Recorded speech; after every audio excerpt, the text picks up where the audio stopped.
प्रकृति को जिस पर नाज है वो नौजवान बहुत खास है। धरती से जुड़कर काम है करता, उसका काम ही उसकी पहचान है। सोशल क्लब विजेता फैमिली, स्वागत है आपका। मैं आपकी दोस्त और होस्ट विजेता, और आज हमारे टॉक शो में जो शख्सियत हमारे साथ बैठी है वह अपने नाम से नहीं काम से जानी जाती है। आइए साक्षात्कार कराते हैं आपका भाई नवीन गोयल जी से। नमस्कार सर। आपके सभी दर्शकों को मेरा नमस्कार। आप अपने बारे में बताएं कि आप कहां से बिलोंग करते हैं, आपकी शिक्षा के बारे में, क्योंकि ये चीजें हम अमूमन पॉलिटिक्स की नहीं आती हैं सामने, तो ये चीजें सब जानना चाहते हैं। देखिए जी, मेरा जन्म स्थान जो है भिवानी में एक छोटा सा इलाका है तोशाम। और तोशाम को किसी टाइम में चौधरी बंसीलाल जी का इलाका होता था, और मेरा जन्म स्थान वहाँ का प्रारंभिक शिक्षा जो थी वो मेरा स्कूल भी तोशाम से ही था, और कॉलेज एक बनवारीला जिंदल सुई वाला कॉलेज था, वहाँ से मैंने फर्स्ट ईयर की बीकॉम की, और बीकॉम मैंने कंप्लीट वेस्ट कॉलेज भिवानी से की। क्योंकि गुरुग्राम एक उभरता हुआ शहर था, तो शुरू से ही क्रेज़ था कि हम किसी अच्छे बड़े शहर में जा कर के अपनी कर्म भूमि को बनाएंगे। तो सन 2000 में उस टाइम गुड़गांव आगे बढ़ना स्टार्ट ही हुआ था, तो हम बिज़नेस के पर्पज़ से गुड़गांव आना स्टार्ट हुए थे। तो ये माता शीतला का आशीर्वाद है कि उन्होंने हमारा भी हाथ पकड़ा, और उनकी कृपा से काम भी ठीक रहा, और हमने गुरुग्राम को कर्म भूमि बनाया। और मेरे दोनों भाई हैं, हम डीपी भाई और मैं, हमारे दोनों भाइयों के 6 बच्चे हैं। हमारे सारे बच्चों का जन्म भी यहीं का। मेरी बड़ी बेटी अभी 17 की हो जाएगी, तो 20-22 साल हो गए गुड़गांव के अंदर। आप वैश्य समाज से आते हैं, बिजनेसमैन हैं, बहुत अच्छे।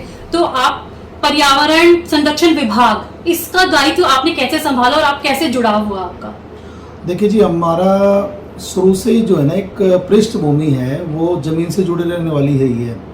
हमारी एक तोशाम के पास एक गौशाला थी दुल्हेड़ी में, तो प्रकृति से जुड़ा मान लीजिए, या गौ माता से जुड़ा, और एक किसान फैमिली तो नहीं कह सकते, लेकिन हम जब कॉलेज टाइम में होते थे, मैं आपको हैरानी होगी, तो हमारे कई जाट दोस्त होते थे जिनकी ज़मीनें होती थी, तो हम छुट्टी के टाइम पर हम यार दोस्त मिल करके ना, मेरा शौक होता था, मैं लामड़ी भी कर लेता था।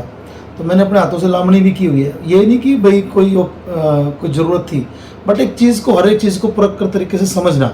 अब वहाँ के इन्वायरमेंट में और यहाँ के इन्वायरमेंट में बहुत ज़्यादा फ़र्क रहता था। तो मैंने यहाँ पर देखा कि दिवाली के बाद यहाँ पर बहुत ज़्यादा इन्वायरमेंट ख़राब हो जाता है। गुड़गांव, जब हम कभी बेंगलोर शहर में जाते हैं, पूना में जाते हैं, उत्तराखंड या हिमाचल में जाते हैं, तो वहाँ पर हमारे फेफड़े रिचार्ज हो जाते हैं। और हमारे गुड़गांव में जिस तरीके से आबादी बढ़ रही है, अभी तो 10 लाख फ्लैट बन के तैयार है, 15 लाख गाड़ियाँ मुझे लग रहा है और नई गुड़गांव में आ जाएंगी। तो गुड़गांव में लंग कैंसर के भी मरीज़ बहुत हैं, रेस्पिरेटरी सिस्टम के भी मरीज़ बहुत हैं। आदमी किसी भी समाज से जुड़ाव रखता हो, लेकिन आदमी की कहीं भी रहने को लेकर के फर्स्ट चॉइस होती है लाइन ऑर्डर, कि वहाँ पर हम रह रहे हैं, वहाँ पर सेफ है कि नहीं है। हो सकता है कि जो मुस्लिम कंट्रीज़ हैं वहाँ पर पैसा आदमी ज़्यादा कमा ले, लेकिन 24 घंटे डर के साए में, इसलिए कोई जाना नहीं चाहता। दूसरी चॉइस अगर कहीं भी आदमी रहना चाहता है तो उसकी इन्वायरमेंट की होती है। आज चंडीगढ़ जैसे शहर में आप अगर गुड़गांव में 4 किलोमीटर वॉक करोगे, तो आप चंडीगढ़ में 8 किलोमीटर वॉक कर पाओगे। ये इन्वायरमेंट का फ़र्क है। तो शुरू से थोड़ा सा अटैचमेंट था, और गुड़गांव की ज़रूरत भी थी, तो थोड़ा थोड़ा इंटरेस्ट रहता था। कुछ माननीय प्रधानमंत्री नरेंद्र भाई मोदी जी से हम इंस्पायर हुए। उन्होंने जब बात की कि सिंगल यूज़ प्लास्टिक को हटाना है, सफाई की, मुझे याद है वो 2 अक्टूबर 2014 का भगवान वाल्मीकि मंदिर से उन्होंने शुरुआत की थी कि स्वच्छ भारत अभियान की। तो मैं उससे बड़ा, मेरे को हार्टली अटैचमेंट हुआ उन सब चीज़ों से। तो मैंने भी सोचा हम दोनों भाइयों ने मिलकर कि कुछ गुड़गांव के लिए, इन्वायरमेंट के लिए करना चाहिए। और इसमें ना केवल मेरे करने से, ना केवल सरकार प्रशासन के करने से कुछ होगा। इसके लिए तो हर सामाजिक संस्था को, हर RWA को, हर जनप्रतिनिधि को, हर आम आदमी को, मैं सोचता हूँ इसके लिए आगे आना चाहिए। इन्वायरमेंट पे काम करना किसी और के लिए नहीं, अपनी आने वाली पीढ़ियों के लिए और खुद के लिए है। तो जो आप पर्यावरण के लिए जो काम कर रहे हैं, वो कुछ ऐसा है कि आप सिर्फ अपनी विधानसभा, जो आपके गुरुग्राम की जो विधानसभा है सर, आप उसके लिए काम कर रहे हैं, या फिर आपने पूरी कोई टीम गठित की हुई है अपनी? जितने भी जिले हैं हमारे, गुरुग्राम की बात करूं तो जितनी हमारी 3 विधानसभा है यहाँ पे, ऐसा कुछ है? देखिए, पहली बात तो जो गुड़गांव शहर है, हम सौभाग्यशाली हैं कि गुड़गांव जैसे शहर में रह रहे हैं। मैं भारतीय जनता पार्टी, श्री ओम प्रकाश धनखड़ जी हमारे प्रदेश अध्यक्ष हैं, मैं उनका धन्यवाद करना चाहता हूं कि उन्होंने पर्यावरण संरक्षण विभाग की मेरे इंटरेस्ट को देखते हुए जिम्मेदारी मुझे प्रदेश का कोऑर्डिनेटर बनाया। तो जब मेरे पास जिम्मेदारी पूरे हरियाणा की है, तो काम तो पूरे हरियाणा में हम करते हैं, लेकिन क्योंकि गुड़गांव में रहते हैं तो गुड़गांव में थोड़ा सा ज़्यादा लगाव रहता है। और गुड़गांव विधानसभा का क्षेत्र नहीं है जी। मेरा तो अभी जो है ना पूरा, चाहे बादशाहपुर हो, पटौदी हो, चाहे सोना हो, हर जगह ही हम पूरा काम करने का प्रयास करते हैं। और 1 लाख कपड़े के थैले हम हर घर में इस बात को लेकर के बांट चुके हैं कि कपड़े के थैले का इस्तेमाल करो, पॉलीथीन का इस्तेमाल ना करो, क्योंकि पॉलीथीन है वो ना तो ज़मीन में गलता है, अगर इसको जलाओ तो बहुत जहरीली गैस उत्पन्न होती है। हमने पिछले साल भी गुड़गांव के सभी RWNGO को लेटर लिखे थे कि जो है ना जितने पौधे चाहिए आप हमारे से लो, और ना केवल पौधे लो, उन पौधों को पालो भी, संभालो भी और अपने बच्चों की तरह अटैचमेंट करो। अगर मैं पूरे हरियाणा की बात करूं तो हमने अभी एक चंडीगढ़ के इंटरव्यू में मैंने प्रदेश अध्यक्ष जी से सलाह करके उनके मार्गदर्शन में ये स्टेटमेंट दिए कि हम जुलाई अगस्त में सभी 90 विधानसभा क्षेत्रों में पौधारोपण अभियान चलाएंगे, और उसकी शुरुआत हमने कोसली विधानसभा के गाँव से कर दी है। तो पहला हमने एक ओपनिंग कर दी है, तो अब हमने उसके सभी हलकों के कोऑर्डिनेटर हम बनाने लग रहे हैं। मैं एक अनुमान ही लगा रहा हूँ कि 3 विधानसभा क्षेत्र एक दिन में करेंगे, तो हफ्ते में 5 दिन भी करेंगे तो 45 दिन में हम अपना रोड मैप ये पूरा कर पाएंगे। और आपके माध्यम से सभी हरियाणा वासियों को इसके लिए अपील भी करता हूँ कि हम आपके इलाके में भी आएंगे, हम सब मिल कर के इसको ज़रूरत आज के समय की समझते हुए, तो हर आदमी, हम तो एक इलाके में कर पाएंगे, लेकिन ये एक मैसेज देने की कोशिश है कि सेवा संगठन के माध्यम से हमारी भारतीय जनता पार्टी पर्यावरण के प्रति हम अपनी पूरी ड्यूटी पूरा करने का प्रयास करेंगे। लेकिन सभी लोग इसके अंदर आगे आए, क्योंकि हमारा हरियाणा तो उसकी पहचान ही हरा भरा हरियाणा से है, तो इसको हरित प्रदेश ही रहने दें। और जैसे गुड़गांव को हमने कंक्रीट का जंगल बना दिया, लेकिन अब जितनी भी जगह हमें मिलती हैं, चाहे अपनी लॉबी में, अपने घरों में इंडोर प्लांट्स लगाएं, छतों पे लगाएं, पर्यावरण के प्रति जितना हम अपने एक जीवन में लकड़ी, हम ये टेबल भी लकड़ी की है, अगर हम देखेंगे तो ये मेज़ भी लकड़ी की है, पेपर्स जो आ रहे हैं वो भी लकड़ी से हैं। अंतिम यात्रा के अंदर भी एक आदमी जब अंतिम यात्रा, उसमें भी 15 मन लकड़ी की जरूरत पड़ती है। तो जितना हम प्रकृति से अपने जीवन में लेते हैं तो हमारा फर्ज बनता है उतना हम प्रकृति के लिए अपने समय रहते हैं अपना करें जी। तो हमारी जो गुड़गांव सिटी है वो मिलेनियम सिटी है, हम चाहते हैं वो स्मार्ट सिटी बने, क्लीन सिटी बने, ग्रीन सिटी बने, लेकिन जो इसका इंफ्रास्ट्रक्चर है ड्रेनेज पॉइंट ऑफ व्यू से वो बिल्कुल पस्त है। उसमें आप क्या कहना चाहेंगे कि मतलब क्या करना चाहिए, और प्रशासन से आप क्या मांग करते हैं, क्या रूपरेखा रहेगी? देखिए, इसके ऊपर मैंने पूरा रोड मैप बना रखा है। मैं आपको बताना चाहता हूँ कि जो हमारा इलाका है घाटा ग्वालपाड़ी बंदवाड़ी का, बालियावास का, उसके बाद हम ये इलाका देखेंगे। हमारे बाल किशन बाबू जी बैठे हैं, प्रदीप कटारिया सर बैठे हैं, ये गुड़गांव गांव के मोजिज लोग हैं, इन्होंने तो पूरा इलाका पता है। पहले इस इलाके में जो मैं इलाका बता रहा हूँ ग्वालपाड़ी बालियावास बंदवाड़ी का, वो इलाका और बसई तक का इलाका 200-250 फुट नीचे इलाका है ये वाला इलाका। यहाँ पर तो बल्कि नीचे पानी के जो चौवा था बहुत ऊपर था, किसी टाइम के अंदर तो कसी जो चलाते थे तो भी पानी आ जाता था। अब क्या सीन क्या हो गया है, वो जो पानी है बारिशों के दिनों में वो सारा पानी इस तरफ इसका ढाल है। पहले जो पानी का रोक था वो क्या था, जोड़ थे, तालाब थे, बांध थे, बावड़ी थी, कुएं थे। अब वो समय के हिसाब से हम सब मॉडर्नाइज वे में चले गए। हमने बताया कंक्रीट का जंगल बन गया, वो सारी जितने भी नेचुरल रिसोर्सेज थे वो सारे हमने ख़त्म कर दिए।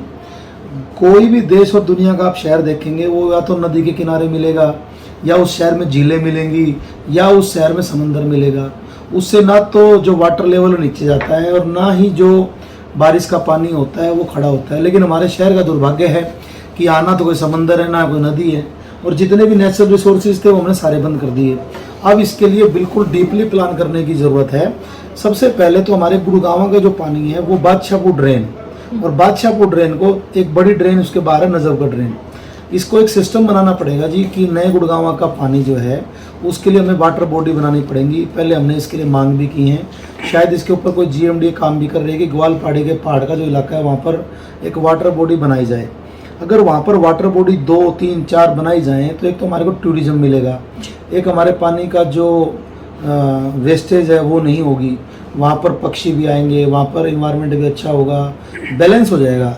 दूसरा जो है हाईवे से उस तरफ की इस तरफ की प्लानिंग अलग करनी पड़ेगी। बहुत से लो लाइन इलाके हैं, उन लो लाइनों में जहाँ पर वाटर लॉगिंग होती है उस वाटर लॉगिंग की हमें जगह जगह खाली प्लॉटों में, पार्कों में हार्वेस्टिंग करनी पड़ेगी। और वो हार्वेस्टिंग सिंबॉलिक नहीं करनी पड़ेगी, उस हार्वेस्टिंग को बढ़िया टेक्निकल वे में करना पड़ेगा। और उसकी सफाई जैसे हम कॉर्पोरेट कंपनीज में बाथरूम की सफाई करते हैं ना, एक बार चार्ट लगा करके कि 9 बजे साफ हुआ, 10 बजे साफ हुआ, इस तरीके से हर 1 महीने में, हर 3 महीने में उसकी सफाई करनी बहुत ज़रूरी है। उसके अलावा हम सब उसके जिम्मेदार हैं। हुड्डा प्लॉट्स में, जिसका नाम आजकल HSVP हो गया, उसमें जब तक कंप्लीशन नहीं मिलती, जब तक हम हार्वेस्टिंग नहीं करते। लेकिन हमारा करप्शन इतना जड़ों में फैल गया है, हमारे हुड्डा प्लॉट्स को जो कंज्यूमर है वो क्या करते हैं जी, उस हार्वेस्टिंग करने में 50,000 रुपये खर्चा होगा, वो सोचते हैं कि 10-15 हज़ार रुपये किसी को अंडर टेबल दे दूं, वो कागजों के अंदर हार्वेस्टिंग कर दें। तो ये बड़ी समस्या है। आप इस बिल्डिंग में जो बैठे हो, हमने इसके अंदर भी हार्वेस्टिंग का प्लान रखा गया है। मतलब हार्वेस्टिंग, मेरा 17 सेक्टर में हमने एक ऑफिस बनाया है, आप 14 सेक्टर में हम अपना घर बना रहे हैं। आप जा करके देखेंगे कि मेरा आदमी बोला जी जुगाड़ कर दूंगा, भाई जुगाड़ हमारा मत करियो, हमारा तो जो है ना प्रॉपर हार्वेस्टिंग करो। अगर ऐसे इस तरीके से करेंगे तो हमारा मैसेज क्या दे पाएंगे। तो ये जो छोटे छोटे पॉइंट्स हैं, इसके अलावा क्या है, हमारे को पानी का मिसयूज़ नहीं करना चाहिए। गुड़गांव में जिस तरीके से तेज़ी से विकास हुआ है, गुड़गांव एक समय के बाद, बड़ी चिंता के साथ मैं कह रहा हूँ, गुड़गांव उजड़ने के कगार पे आ जाएगा अगर हमने समय रहते पानी का ध्यान नहीं किया। अब बड़ी हैरानी की बात है, अगर अभी पीछे 2-3 दिन गर्मी ज़्यादा पड़ी, 2-4 जगह GMDA की लाइन की पानी की शॉर्टेज हुई, 2-4 दिन के अंदर ही हाहाकार मच गई थी पानी का। सर, सूत्रों के मुताबिक आप चुनाव की तैयारी कर रहे हैं जी, और कुछ लोग जो आपके काम है उनको बोल रहे हैं कि ये एक चुनावी पैतरा है, इस पे आप क्या कहना चाहेंगे? देखिए, हर एक कार्यकर्ता, उसकी एक झील होती है कि पार्टी जो भी, पहली बात तो जो पार्टी जिम्मेदारी देगी हम उसको पूरा करते हैं जी। अगर मुझे सिर्फ चुनाव का काम करना होता जी, तो जी हम आखिरी के 6 महीने में आते, जैसे कई बार और नेता आते हैं। हमें एक अच्छे कार्यकर्ता के तौर पर काम करना है जी। बाकी तो ये सब चीज़ें तो जनता मालिक है जी, जो पार्टी जिम्मेदारी लगाएगी, जो जनता बनाएगी वो बना देगी जी। लेकिन हम अपनी तरफ से तैयार हैं जी, हम तो शुरू से तैयार थे जी। पिछली बार भी कोशिश की थी, पिछली बार बात नहीं बनी, तो आप भी मुझे ब्लेसिंग्स दो, दुआएं करो, और मैं भी अच्छा ही होगा। बाकी इस बात की कोई टेंशन नहीं है, बाकी इच्छा पूरी है जी, गुड़गांव विधानसभा से चुनाव लड़ने की। अगर किसी कारणवश अगर बीजेपी अगर आपको टिकट नहीं देती तो आप निर्दलीय लड़ेंगे? ऐसा है जी, पहली बात, इन चीज़ों के बारे में सोचना ही चाहते हैं जी हम कुछ भी। हम तो कार्यकर्ता के तौर पर काम करना चाहते हैं, और आप ऐसा सोच ही क्यों रहे, क्यों नहीं देगी टिकट? नहीं, देखो जी, जब मैं कहता हूँ हमारी पार्टी क्या है जी, हर एक कार्यकर्ता का मान सम्मान करती है। यहाँ पर बहुत से ऐसे सामान्य कार्यकर्ताओं ने फर्श से लेकर के अर्श तक की दौर देखा है। एक आदमी ने जीवन में 3-3, 4-4 बार शिखर को छुआ है। अगर ये सिर्फ संभव है तो भारतीय जनता पार्टी के अंदर संभव है। आप नरेंद्र भाई मोदी जी को, उनका सफर को देखोगे, चाय वाला एक आदमी अगर देश का प्रधानमंत्री बनता है, तो मैं मानता हूँ कि जनता और पार्टी कभी भी अपनी मजदूरी को, मैं कहता हूँ कि मजदूरी मिलती है जी, और किए हुए काम का फल ज़रूर मिलता है जी। वो पहले मिले, आखिरी में मिले, और जब समय अच्छा होता है, भाग्य अच्छा होता है और जनता का साथ होता है, तो कामयाबी मिल जाती है जी। इन चीज़ों को लेकर के अपने माइंड के अंदर कोई कन्फ्यूज़न नहीं है जी। सिर्फ ये है कि जनसंपर्क करना है, पार्टी जो काम दे उसको पूरा करना है। उसके अलावा किसी के चेहरे पर मुस्कान ला सकें। हमारी Cam Foundation NGO medical line में काम कर रही है, तो हमारा तो सिर्फ एक ही ध्येय है कि हम जो भी जिम्मेदारी लें उसको पूरी करें, जनता के बीच में रहें, जनता के साथ जुड़ाव रखें। बाकी तो जी सब समय के ऊपर है, जो होगा अच्छा होगा जी। नहीं जी, बिल्कुल, आप जो समाज के लिए कर रहे हैं, चाहे वो अस्पताल से संबंधित, स्वास्थ्य से संबंधित सेवाएं हैं, ब्लड कैंप, अगर आप सभी को, मेरे जो दर्शक हैं उन्हें भी पता है, बिकॉज हम जुड़े रहते हैं आपके जो फेसबुक पेज है उनके साथ में एक्टिव रहते हैं आप, तो ब्लड कैंप के, डोनेशंस के भी बहुत कैंप वगैरह लगाते हैं, और एजुकेशन के लिए भी, यहाँ तक कि बच्चियों को सेल्फ डिफेंस के लिए उनको शिक्षा मिले, उसके लिए भी आप बहुत प्रयास कर रहे हैं। तो उसके लिए मैं आपका तहे दिल से धन्यवाद करती हूँ, और टिकट तो आपको मिलेगी ही मिलेगी, क्योंकि हम सब आपको पहले से ही मान चुके हैं कि आप हमारे विधायक हैं। थैंक यू, धन्यवाद। जैसा कि मैंने आपको पहले ही बताया कि जो नवीन जी की जो पहचान है वो उनके नाम से नहीं, उनके काम से है।